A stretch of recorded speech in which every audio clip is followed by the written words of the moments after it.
Update India TV, हर खबर सच्चाई की ओर। ऋण ईश्वरपूर नगर परिषदेकडून पाणी बचतीचे आवाहन, गैरवापर करणाऱ्यांवर दंडात्मक कारवाईचा इशारा।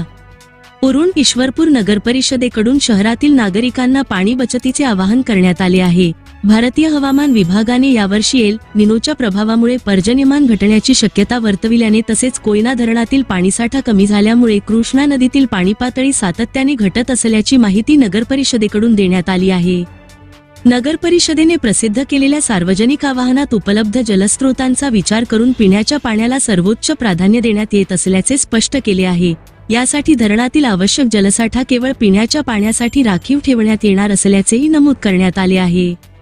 नगर परिषदेकडून नागरिकांना पुरविण्यात येणाऱ्या पाण्याचा वापर फक्त पिण्यासाठी आणि घरगुती गरजांसाठीच करावा, असे आवाहन करण्यात आले आहे। विशेषतः गाड्या धुणे, रस्ते धुणे किंवा इतर अनावश्यक कारणांसाठी पाण्याचा वापर करू नये, असे निर्देश देण्यात आले आहेत। नगर परिषदेने याबाबत कठोर भूमिका घेतली असून पथकांमार्फत तपासणी करण्यात येणार आहे। पाण्याचा गैरवापर आढळून आल्यास संबंधितांवर दंडात्मक कारवाई करण्यात येईल, तसेच नळ कनेक्शन तोडण्याची कारवाई देखील केली जाईल, असा इशारा देण्यात आला आहे।